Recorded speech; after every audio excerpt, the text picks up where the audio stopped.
Hey guys, so Dragon Ball Z, Saiyan Scholar, YouTube channel on here, great YouTube channel, one of the best. A great guy, very smart, knowledgeable when it comes to Dragon Ball Z, all things Dragon Ball. But I saw the Dragon Ball Z Resurrection F fixed. So Resurrection F. I mean, it's okay. Um, there's a lot of problems I think a lot of people had with it. Um, a lot of ideas feels kind of rushed. Um, and I'm sure they'll point out these ideas and things that people had a problem with, so we can talk about them as they go on. But yeah, this is Saiyan Scholar, and let's see how Resurrection F can be fixed. Good day, role models. I hope you're doing well. In this video, we're going to look at how rewriting Dragon Ball Z Resurrection F would have resulted in a better story overall for that arc. This is a special feature Patreon video. A big shout out to Saiyan King Mike who came up with this idea, so I'm going to give my thoughts on it. Saiyan King Mike is a member of the Ultra tier on my Patreon. Comes with a bunch of cool perks and bonuses for the channel. You can get your videos brought to life here on the channel. I have one spot left for the Ultra tier. If you're interested, I'll leave the link down below for you to check out. Let's get this part out of the way. I don't hate Resurrection F. I think it was okay at best, but could have been so much better. The word hate is losing its true meaning these days. The internet often seems to think that criticism means hate, which is false, because in reality, hate is a very strong word used for intense anger and hostility. It's a cheap, easy way to label somebody who disagrees with your point of view on something. There's no hate for Dragon Ball here, just criticism of a product where I see fit. And that's what life is. Different points of views, different perspectives. And you may love the movie, and that's totally cool. I will be focusing on three major areas of the Resurrection F movie. Of course, that transfers to the anime series as well, because that's just an extended version of the movies. But anyway, the three areas I'm focusing on. Frieza. Bringing back Frieza with an enormous power-up. Yes, I know we've heard this time and time again, but I'll go into detail in just a second. Vegeta's treatment throughout the movie, only to have Goku save the day through a very cheap time reverse safety net. And finally, the way the Super Saiyan God transformation was instantly rendered obsolete by introducing Blue the very next part of the story, or the next movie, in Dragon Ball Z's case. And by obsolete, I mean it aesthetically and that level on its own. The respect of being its own form, not being stacked with Super Saiyan to keep quote-unquote Super Saiyan God, that power, relevant. Super Saiyan God on its own, in my opinion, is very prestigious and can carry itself, if given the opportunity. Now, if those three things were small issues, then they could easily be overlooked, but all three of those things are a pretty big deal, and they all have something in common in my eyes. They are soulless. Like, Frieza's back. Heads will turn. Give him a new form. Heads will turn. Let's go see what that's about. Give the Saiyans another new form. Heads will turn. Let's go see what the hell that is. It's marketing tactics. It worked because it drew roughly the same as Battle of Gods, but it does come off as a soulless and lazy execution, just for the sake of getting attention. Like there wasn't enough faith in the concepts of Battle of God to do another movie on that or branch off from it, but instead bring back old stuff that is ultimate fan service.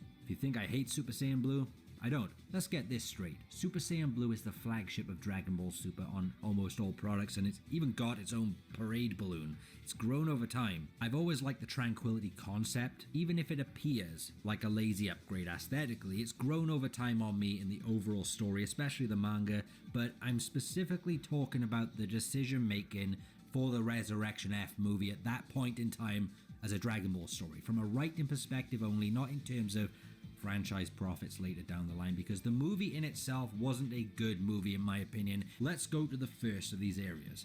I would have never brought back Frieza. Why? When Trunks sliced him up after one of the greatest arrivals in Dragon Ball history, one of the best debuts ever, another Super Saiyan, that was satisfying. To think we just came off a major arc with Frieza where he was a nightmare. It took ages to take him down. He had a gigantic battle with Super Saiyan Goku, thinking Goku finished him off, only to come back seemingly stronger than ever with his dad, and he's got a new mecha form, and boom, Vegeta's son is the one that avenges the Saiyans. No drawn out battles like on Namek. Slice, chop, blast. Done. Excellent execution. Now future Trunks' legacy is built on that introduction. That should have been it for Frieza. because Frieza coming back in Resurrection F feels like it was already done in the Trunks saga. Comes back, new form, technically with a mecha form, and he's bringing soldiers with him. That's why I didn't really care much when it happened in Resurrection F. You see, even in Dragon Ball GT and one of the movies, I think it was Fusion Reborn, he came back but was treated as fodder. Characters moved on from that level, and that's where Frieza belongs story-wise. In the past, he's had his day, but of course, marketing decides the story. Frieza's one of the best villains ever. Of course, we know, we've heard it over and over again. Okay, so yeah, the first issue, Frieza. Now, I mean, Dragon Ball Z only has a handful of villains. And it's like you said, marketable. I mean, Raditz. He's not marketable. Raditz was a good villain for the time because it set up, oh, the Saiyans. Oh, you're my brother. Oh, all our entire race was wiped out. You know, it's a good setup, but no one's going to be like, oh, hey, we should bring Raditz back. So you also have to remember, if he's going to be resurrected, it would have to be with the Dragon Balls. So who out there would be resurrecting Raditz? So then you go on to the next part of Saiyan Saga, Vegeta and Nappa. Well, Vegeta's still alive, and there's no way at this point in his life he'd be turning evil anytime soon. So, Nappa. Would anyone really bring Nappa back? Was he that great of a villain? No. No. You go to Planet Namek, you have the Ginyu Force, you know, Dodoria and the Zarbon. I mean, could you really imagine a Resurrection Raccoon? A Resurrection Raccoon! I don't see it. None of them are much of a threat. Frieza, obviously, is the name of the name of the game here is Resurrection F. But then we go on to the Android Saga, where he comes back. If anything, it should have been Resurrection C for King Cold. Why? Because King Cold never got a chance to shine. We don't know how strong he is. We don't know if he had any transformations. Imagine if the man was resurrected and he actually was able to become a menace. Now, how would he be resurrected? Well, say the Frieza Force got tired of waiting around. It's like, well, Frieza keeps dying. He's supposed to be the strongest in the universe, and he keeps getting killed. Maybe we should resurrect King Cold so he can take over things again. Because, again, King Cold was cut down in his prime. We never got to see his power at all. At all. No one knows if he had any transformations. No one knows what his power was. No one knows anything about the guy because we never got to see it. So, King Cold, I think, would have been a great candidate for the whole resurrection thing. Because, one, you still have the Frieza Force. So you still have people able to wish him back with the Dragon Balls. But it's like, oh yeah, well, Frieza keeps dying. Frieza's supposed to be the ruler, the emperor of the universe, and he keeps dying. So maybe we should just wish back King Cold, because this crap wasn't happening when he was here. But yeah. But other candidates, so we're gonna move on. So we go on to androids. We get, you know, Dr. Gero, 19, 18, 7, you know, 17, 18, 16. Well, obviously 17 and 18 are still alive, so they're not coming back. 16, there'd be no reason for him to come back. Dr. Gero, he does come back in GT, so I don't know why they would bring him back for Resurrection F type movie. If they did bring him back, again, who would wish him back? Like, what are 17 and 18 gonna get so bored? It's, hey, we should wish back the old man just so we can kill him again. You know, I don't think that's gonna happen. So who would wish back Dr. Gero? No one. No one. And then we get to Cell, which, again, that would be an amazing, another Resurrection C. Because I think Cell has more potential than Frieza. Not just selling potential, but in universe, he has the cells of Frieza, you know, that untapped potential that Frieza has that allows him to grow so strong. He's got that. He's got the power of the Saiyans, so he gets the Zenkai boost and all that. He's got the regeneration of Piccolo. Imagine if the dude was brought back. Imagine if he was brought back.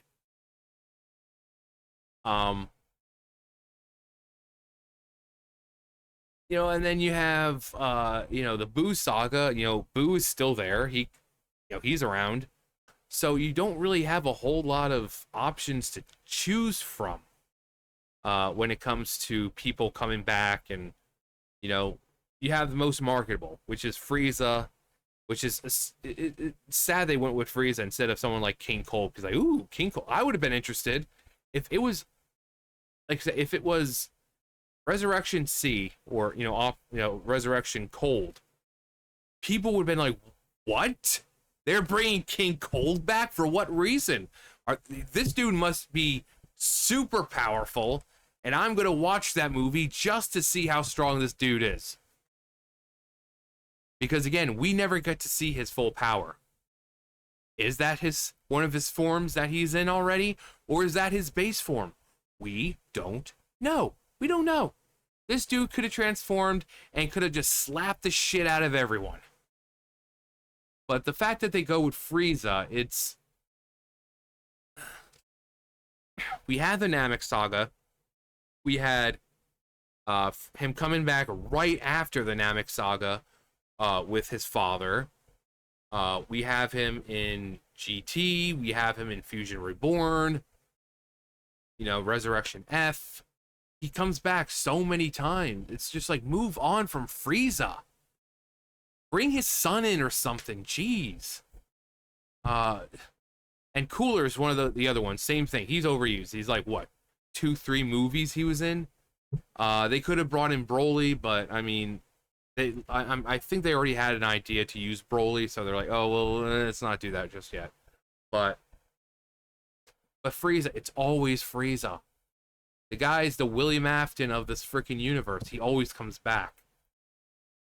Marketing decides the story, not the other way around. And another thing that I had an issue with was Frieza's strength increase from training, because he thought maybe I need to start training now for the first time in my life, which completely makes the moment with Trunks slicing him up an incredibly lucky moment rather than making a statement from a Super Saiyan. Because if Frieza had any sense, which he should have because he's a very smart being, had any sense of preparing to come back and fight a Super Saiyan after losing on Namek, he would have jogged on the spot for 5 damn minutes to double his strength at least. But he didn't, because that concept of Frieza's growth back then was non-existent and not an option during Dragon Ball Z. It was a cheap add-on just to give Frieza relevance later down the line to catch up in a room of fighters he had no right being in based on his character in Z. You would think this was crazy if Frieza came back in the Cell Saga or the Boo Saga. You'd be like, what the hell? No chance. But he's leapfrogged all that and then some again, just so Frieza could be headlined in this movie. So that's why I say it feels soulless and lazy, because then we just have to accept it because it's now part of the story and is not consistent or loyal to the past of Dragon Ball Z. So from a story point of view, I wouldn't have Frieza back. I would have named the movie something different from Resurrection F and focus on new concepts and villains that were already starting to be introduced in Battle of Gods. Even Beerus' mention of different universes. What a big door that is, straight away. I'm not writing that story here because that would take a long damn time and I don't get paid well enough to write a very in-depth story, so show me the money. And that's what I think would have been the best option right at the start of the drawing board. But if we had to have Frieza in this movie, there are ways to tell the story of Resurrection F using ways I would prefer to have seen instead of what we've got. Could he have been introduced at an earlier point in Z before all the godly buffs? Honestly, I don't see it, and that's because of one simple thing. Look at how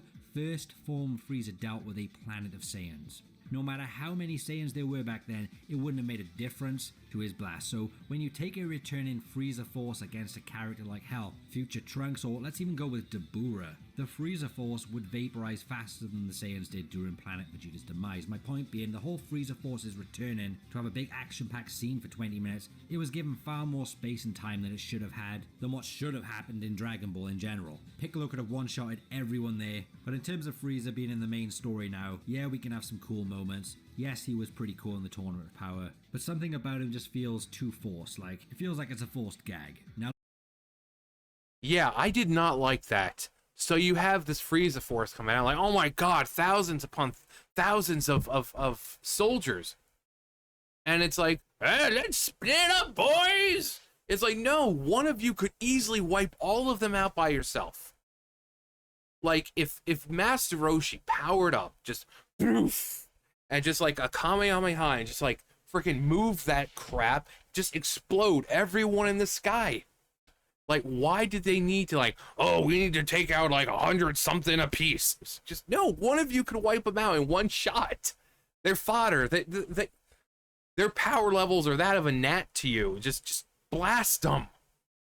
But it's like, oh, we got to make tension. Like, oh, we got to give, you know, Frieza time to see how much they've grown, and, you know, him raise the stakes by showing his power, and then making more tension by, oh, well, Goku and Vegeta get here on time.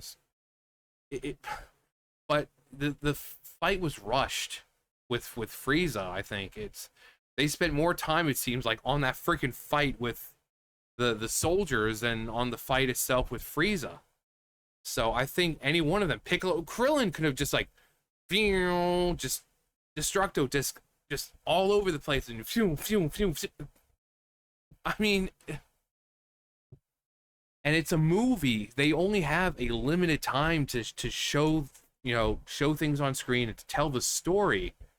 And they thought it was a good idea to take up a large amount of time by showing them fighting Frieza soldiers. Which any one of them, again, Krillin could have taken him out by himself. Master Roshi could have taken him out by himself. let's move on to Super Saiyan God. Now, without changing every single thing, because we'll be here all day, let me explain why Super Saiyan God would have been a better choice to include in Resurrection F. Firstly, the Battle of Gods movie was all about entering that realm of power. The Super Saiyan God form brought the franchise back with a burning desire for more. It was the flagship of modern Dragon Ball after a long hiatus. Super Saiyan God lost against Beerus, but the message was the strongest part of the story. There's still a long way to go for Goku in terms of power. He stood up to Beerus, and the Super Saiyan God power we saw only seemed like a taste of what could come. Now, the design in itself was unique in a sense of it made Goku leaner, sleek like Beerus. Goku felt divine. He looked like Goku with the same hairstyle, albeit looks more fiery to emphasize power, which I liked. Good marketing potential too. The opportunity they had was having Battle of Gods, having Goku reach that power, but Resurrection F could have been mastering that power. However, despite Goku and Vegeta getting stronger in Resurrection F, something else happened. Super Saiyan God was aesthetically discarded in replace of the new form, which was only brought in for two main reasons. It looks like a Super Saiyan, and it's a new color to draw attention and make new toys. Let's just say that actually worked, but at what cost? The cost of the story in respect of what was already there, like Super Saiyan God. You see, in the Resurrection F movie interview, Super Saiyan God wasn't just laying dormant to be used later on. No, Toriyama had actually revealed at that point during the movie's release that Super Saiyan God was no longer needed. That's right, that godly design in Battle of Gods, say goodbye, it's had its moment. Done. One movie. Sure, Blue is that god magnified by Super Saiyan, but it's not a matter of power. It's a matter of respect and principle to a form. Because Super Saiyan God could have been made stronger in writing without Blue. It could, and in my opinion, should have been like the Cell games, where Super Saiyan God became more of a mastered Super Saiyan God like Grade 4 Goku, diving more into the wild abilities and exploring the power, similar to what Goku did in the Broly movie, and of course the healing ability it had. It would have given Super Saiyan God a bit more time to be digested aesthetically and in terms of a concept on its own, as well as that form having more time to breathe, like how the Golden Super Saiyan Warrior graced Z for a very long time. I think Blue is fine overall, but it took the place of God far too quick. Visuals matter in Dragon Ball. God being shown with more mastery in Resurrection F would have been pleasing to see, and also experiencing Goku and Vegeta's growth in that form itself. I mean, it was the form bringing Dragon Ball back from a slumber. It deserved better handling later on, but that could have been what stood up to Frieza. Not a Super Saiyan, but now the Super Saiyan God. And that's what beats Frieza, the experience in the godly realm, unlike Frieza, who's just taken a dip into a strong form. Super Saiyan God, although obviously weaker and less marketed than Blue, still feels more prestigious of a form to me. I would have had God be the lead form for most of Resurrection F, have the opportunity to see Vegeta obtain the form in a scene too, give him his moment, have Vegeta use the red-haired form against Frieza. So many missed opportunities, and Resurrection F simply said, yeah, they're this level now, that they've already stacked Super Saiyan with Super Saiyan God. Keep up now, guys. I wanted to feel that growth, especially with Vegeta, who took a massive backseat in Battle of Gods. Anyway, if Toei was worried about marketing and not turning enough heads to see Resurrection F when just using Super Saiyan God, then another good option to balance storytelling, growth, and marketing could have been to bring in Blue right at the last minute when it looks like Golden Frieza is about to win. Kind of like a Beast Gohan moment in Superhero, just appears right at the end, but it's showcased. Absolutely. That was the problem. You have Battle of Gods that focus so much on this legendary Super Saiyan God, Beerus, waking up from his long slumber because of this dream, this prophecy he heard, thanks to the Oracle Fish of a person who will rival him in power, and he'll be a Super Saiyan God. And the whole movie, it's him trying to get this dude to appear, and you know, they go through the ritual to get it to happen. They even summon Shenron to try to figure out what's going on. And then when Goku finally attains that power, he's able to, well, not really on the same level, but he's able to fight with Beerus. You know, this is a point where now they're clashing. Their punches are so impactful that it's threatening to just destroy the macrocosm. You know, the infinite universe, infinite heaven, infinite hell, infinite Kaioshin realm. It's threatening to destroy all of it because of how powerful these two are. Sometime during the battle, the power fades. And, you know, because Goku in the beginning, he was worried that, oh, well, this is a power I was only able to achieve thanks to other people giving their power to me. And it's, you know, I can't do it on my own. But then he is able to do it on his own because his body during the fight got used to the power, and now he can kind of just tap into it. That God power is now his. But then in this movie, it's like they just go straight to Blue. They just go straight to Blue. And I would have loved to see, you know, them smack around Frieza for a while, only for him to show his, you know, smack around they're both in base form. And you know, he kind of powers up a little bit. They go Blue, or they go Super Saiyan God, and you know, he shows that you know, hey, I've got a new form. He powers up to Gold Frieza, and even though they're Super Saiyan God, Frieza just slaps them around. And then maybe that's when, just when the situation is most dire, they have to tap into this new power and kind of stack Super Saiyan on top of Super Saiyan God and obtain this Blue form, which I think the transformation, I think it would be as awesome as when Goku transformed into a Super Saiyan God. How divine looking it was, how just, if you go back and watch it, it really is just an amazing transformation. But to see the transformation of that, so I don't know why they would say Blue is more marketable. I would say God is. Super Saiyan God is. I mean, his presence and his figure when it is completely different than when, you know, he's got his bright red hair. He's a lot slimmer. You see his muscles are a lot smaller compared to Super Saiyan Blue, where it's just Super Saiyan with blue hair. You know, it's not very unique looking, as opposed to Goku when he's in Super Saiyan God, where, you know, his eyes are completely red. He's a lot slimmer. He's got that really cool aura going around. So I would say Super Saiyan God was more marketable. But, you go from movie, Battle of Gods, trying to obtain this power, to this movie where it's like, oh yeah, which you don't need that anymore. And it comes completely out of nowhere. They could have had both. They could have had both. But they decided not to.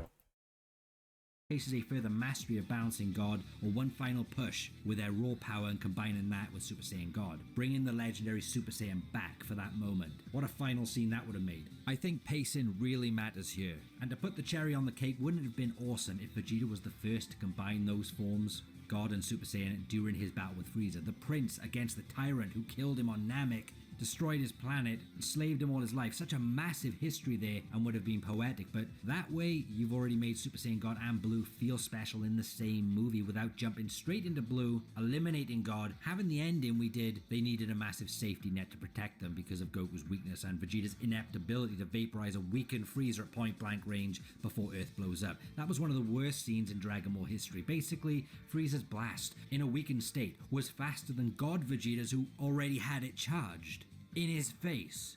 Very stupid. Which brings me to Vegeta the final part. In the Resurrection F we had, if there's one thing I would have changed, that was Vegeta to defeat Frieza. Straight up, no goofing around, and I would have written it where Vegeta's victory felt more meaningful and worked for, and by doing this I have two methods. The first one is like a what if I made a while back where Vegeta fights first. It's his business, get out the way Kakarot. Makes sense, right? But no, Goku versus Frieza on Namek. Everybody knows that fight, so they gotta have that fight again. It's more important than Vegeta versus Frieza. Remember, marketing governs the story. Story does not govern the marketing. Anyway, the fight between Vegeta and Frieza could have had more mind games between them both, because Frieza would be much more difficult to fight in a fresh state. In the end, Vegeta prevails and overcomes the tyrant of his past his own way, showing his growth as an Earthling that carries the pride of the Saiyans. But the second method would be after Goku loses, like in the original, why not have Frieza steal Goku's Senzu Bean or something like that, so Frieza reaches full power again, which leads to Vegeta having to step in and deal with a fresh Frieza who's had a little time to warm up and get used to his golden power, making him more deadly. It would feel like the stakes are higher, the tension's there. That way it would have invested me in Vegeta's struggle much more than simply seeing him step in and beat up a weakened Frieza. This would have been a great way to have Resurrection F finish with Vegeta protecting the Earth due to Goku's mistake. Yeah, Vegeta always gets sidelined, whether it be episodes or movies. The formula is Goku gets in, starts fighting, gets beat up. Vegeta comes in, nobody kills Kakarot while I'm around, and I'm gonna be the one to save the day. And then he charges in, he does good for about 5 seconds, and then he gets his face slapped into the dirt.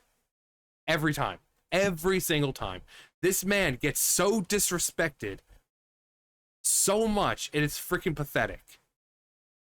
It's sad to see that this character, who has so much character growth from the beginning when he's introduced to this point, he has grown so much as a character.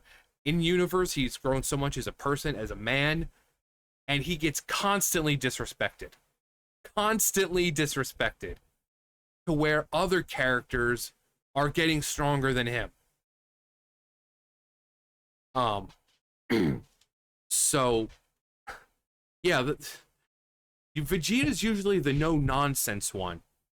Goku's the one who will sit there and talk and blah, blah, blah. Vegeta should have just blasted Frieza while he was on the ground, but he's like, don't even think about coming back this time. And then Frieza's like, ah! Pushes energy into the ground and blows the planet up. But for seeing that, and it's like, why would Vegeta do... He's the no-nonsense one. He's the one telling Goku, like, hey, Kakarot, finish the fight. And then he's just sitting there for like 5 minutes. He's like, talking to Frieza and allowing Frieza to... Just complete disrespect. Constantly for this man. Constantly. And I would have loved to see Goku kind of take the sideline this time. Him get the shit knocked out of him. I mean, the dude in the movie got shot by a laser and was taken out by that temporarily. So Vegeta should have stepped in and just finish the fight. It's like, okay, well, Kakarot sorry, dude, you clearly can't be trusted, so I'm finishing this fight. Takes out Frieza. Frieza's on the ground. How could this happen? And then Vegeta just goes down and poof. No smirking, no, haha, I defeated you, Frieza. No, don't even think about coming back next time. No, just fly down. Don't even fly down. Yeah, up in the air, boom, put it together, final flash, boom, done.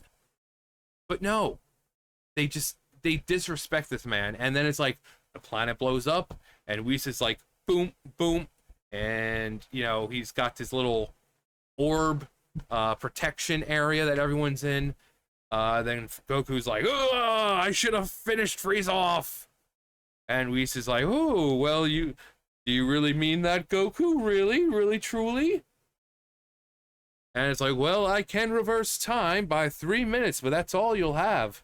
And then another boom, boom, and Goku just comes, ah! Phew. So just disrespect for this man all the way. All the way. You know, and so with the whole marketing, when it comes to marketing, people want to see what they want to see, but what the people are tired of seeing is this man disrespected constantly. This man never gets a break.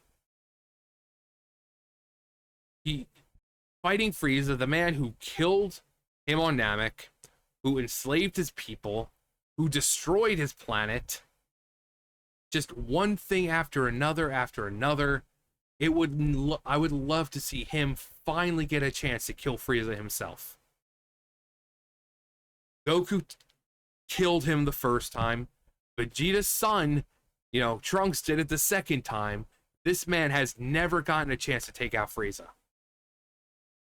It would have been so great to see this man finally get some kind of justice. But you couldn't do it. You couldn't do it, could ya? So, complete disrespect for this man. When that Vegeta could protect the Earth on his own, and his development would come full circle. But I guess having Whis time reverse everything only for Goku to fly in, screaming in midair, charging a Kamehameha for 20 seconds was much more efficient at stopping Frieza blowing up the Earth, instead of Vegeta simply releasing his blast at point blank range. I mean, did you see how long Goku took to charge that attack against Frieza? Frieza could have made a cup of tea in that time. Frieza could have blown up the Earth 10 times over with the time he had in that window. But I guess we gotta have everyone going home happy that Goku saved the day. Overall, Resurrection F in itself wasn't a good experience for me. Sure, it's led to a lot of better moments in anime and manga, but I personally think the execution of the movie could have been done a different way, if not better, but sets up just a gooder future, if not a more respected story overall. I was invested in Battle of Gods, but Resurrection F, that's where it dipped for me, and it took a while for my interest in Dragon Ball Super, that part of the story, to come back. It wasn't until Future Trunks showed up at the start of the Goku Black arc that really drew me back into the story. That was such a badass introduction for Goku Black and felt very old school Dragon Ball Z vibes, but we all know how that ended up as well. So you guys leave me a comment, what did you like or dislike about Resurrection F and how would you rewrite it? Rate the video, subscribe if you like my video. Yeah, so, I mean, it's like I said, I think I would have left Frieza out of it. You know, a Resurrection Cold or a Resurrection Cell. Cell has so much more potential than Frieza does. King Cold had so much more potential since we never even got to see him fight. We never got to see his power. We don't know how strong he was. We don't know anything about the guy. Given the fact that, again, Z kind of has very few villains. So most of them are alive, you know, 17, 18, Majin Buu, Vegeta, you know, they're all alive and they're good now. You're kind of limited with the villains you can bring back. So instead of going with someone with like Cell or King Cold, like, oh, you know, we're tired of Frieza dying all the time. Let's resurrect his father because we didn't have that problem when he was around. You know, they wish, and not to mention they get 2 wishes. So King Cold gets wished back, and you know, maybe, you know, comes back and wishes for immortality or to become stronger or whatever the case is. But I think King Cold could have been a much bigger threat since we don't know his power. Cell could have been a bigger threat given the fact that he had Frieza's potential in him. He had the Saiyan's potential in him. He had regeneration from Piccolo. He's a much bigger threat, and he's just as smart. He's just as smart. And for Cell, he also, because he's part Saiyan, he has Saiyan cells in him. He loves battle. He loves battle. He loves improving himself. He loves testing himself. So he would have been a much better candidate than Frieza. But so I wouldn't have brought Frieza back. It would have been either Cell or King Cold. I would have had, just like he said, both Super Saiyan God and Super Saiyan Blue in the same movie, you know, showing off Super Saiyan Blue, but then, or a Super Saiyan God, and then Frieza transforms and he slaps him around, and then it's like, oh well, we have to find a way to defeat him, and then you get Super Saiyan Blue from that. So that way you get both forms, not just, oh yeah, we had this really cool form in the first movie, but now we're gonna sideline that for no reason, really. So you had a way of doing it. And Vegeta, just the disrespect, the constant disrespect that man goes through. You know, since the beginning, that man has been disrespected. You know, he's such a loved character by so many, and yet the man is treated with, Krillin gets more respect than Vegeta does. Krillin gets more respect. And nothing against my boy Krillin. Krillin's amazing. But he gets more attention and respect than Vegeta does. Vegeta is constantly taking the loss. You know, he has his moment to shine, and they're like, nope, sorry, Goku's gonna save the day this time. And it's like, okay, well, I'm gonna save the day next time. And then the next time happens, and it's like, well, sorry, Goku's gonna save the day this time. So it's just constant. And he's a great character. So yeah, those three things. The fact that, again, with the Frieza Force, how any one of them could have just taken them out by themselves. Master Roshi could have taken them all out by himself. And so just having so much focus on the fight with some just fodder, it was stupid. It was stupid. I mean, great choreography and everything, watching everyone use their skills, but it was pointless. It was pointless. So much time was taken up. But yeah, I would have. It should have been Resurrection Cell or Resurrection Cold. I'm just tired of Frieza. I'm just so tired of Frieza. I love Frieza. He's a great character. I'm just tired of seeing him. But what do you guys think? Do you feel the same about Frieza? Do you like Frieza? Do you hate Frieza? And who do you think would have been a better choice to bring back in a Resurrection, insert name here, type of situation? Do you think King Cold would have been a better choice? Or Cell? Let me know. But anyway, that's going to do it for me. You guys know the drill. I'll see you guys later. Bye, guys.